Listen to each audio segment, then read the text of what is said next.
ડીસાના કાંટ ગામે જીવહત્યા બંધ કરાવવા કરાઈ રજૂઆત। કાંટ ગામના ગ્રામજનો મોટી સંખ્યામાં એકત્રિત થઈ ડીસા રૂરલ પોલીસ મથકે રજૂઆત કરવા પહોંચ્યા। કાંટ ગામે શિવ મંદિરની સામે બે વ્યક્તિઓ પશુ પક્ષીઓની હત્યા કરી વેચાણ કરતા હોવાની ગ્રામજનોએ કરી રજૂઆત। પશુ પક્ષીઓની હત્યા કરતા શખ્સો સામે કાયદેસરની કાર્યવાહી કરવા કરી માંગ।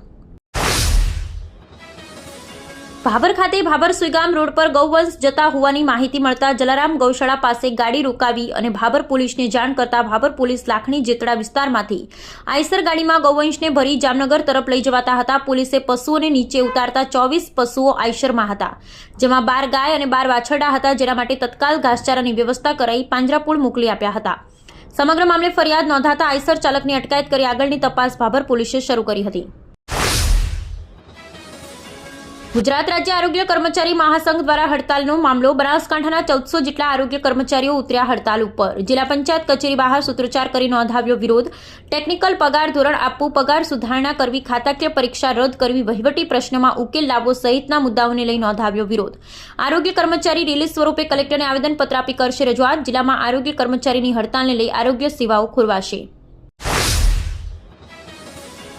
પાટણ જિલ્લાના સાંતલપુર તાલુકા ક્ષત્રિય ઠાકોર સમાજની સમૂહ લગ્નના આયોજન માટે જજામ ગામ ખાતે આવેલ રામદેવ પીરના મંદિર ખાતે સમાજના પ્રમુખ ઠાકોર લેબાજી દાનસંગજી કોરડાના અધ્યક્ષસ્થાને મીટિંગ યોજાઈ 5મા સમૂહ લગ્નના આયોજન માટે। હેમચંદ્રાચાર્ય ઉત્તર ગુજરાત યુનિવર્સિટી પાટણમાં MBBS ગુણ કૌભાંડ મામલે નવો વળાંક આવ્યો છે। યુનિવર્સિટી બચાવ સંઘર્ષ સમિતિના પ્રમુખ સોહન પટેલે આજે યોજાયેલી કારોબારી બેઠકમાં આ મામલે પોલીસ ફરિયાદ દાખલ કરવા લેખિત રજૂઆત કરી છે। સંસદ સભ્ય જ્ઞાનીબેન ઠાકોર અને વડગામના ધારાસભ્ય જિગ્નેશ મેવાણીએ મુખ્યમંત્રીને એક મહત્વપૂર્ણ પત્ર લખ્યો છે। આ પત્ર સોશિયલ મીડિયા પર વાયરલ થયો છે। બંને નેતાઓએ જિલ્લામાં મહિલા એસપીની નિમણૂક કરવાની માંગ કરી છે। પત્રમાં જણાવ્યું છે કે બનાસકાંઠો જિલ્લો રાજસ્થાન અને મધ્યપ્રદેશની સરહદ સાથે જોડાયેલો છે। આ સરહદો મારફતે કરોડો રૂપિયાનો વિદેશી દારૂ ગુજરાતમાં ઘૂસી રહ્યો છે। પત્રમાં ગંભીર ચિંતા વ્યક્ત કરતા આવી છે અને નકલી અને ઝેરી દારૂને કારણે હજારો યુવાનોના મૃત્યુ થયા છે। આને કારણે અનેક મહિલાઓ વિધવા બની છે અને બાળકો અનાથ થયા છે।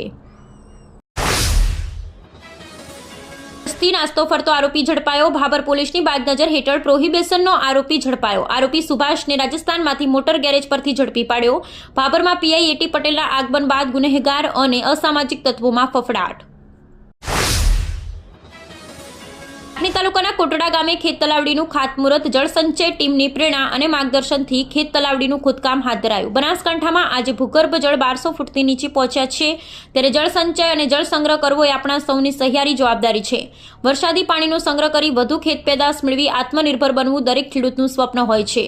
ત્યારે કોટડા ગામના રઘુભાઈ ચૌધરીએ પોતાના ખેતરમાં 200 ફૂટ લાંબી, 120 ફૂટ પહોળી અને 30 ફૂટ ઊંડી ખેત તલાવડી ખોદવાનું આજે શરૂ કર્યું।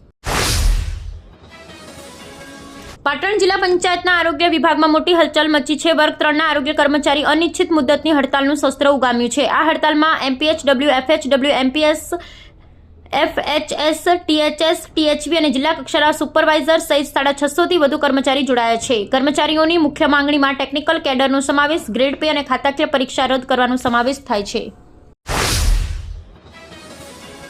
ઉનાળાની શરૂઆત થતાં જ રાજસ્થાનના માટલા વેચાણ અર્થે આવતા લોકો ખરીદી કરવા ઉમટ્યા। સાચા અર્થમાં આ માટલા ગરીબોનું ફ્રીજ કહેવાય છે। બનાસકાંઠામાં માટલા બજારમાં આવતા જ લોકો ખરીદી કરવા ઉમટી પડ્યા છે। જોકે મોંઘવારીનો માર માટલામાં પણ જોવા મળી રહ્યો છે। ગત વર્ષ કરતાં આ વર્ષે અંદાજે 20 રૂપિયાનો વધારો જોવા મળ્યો છે।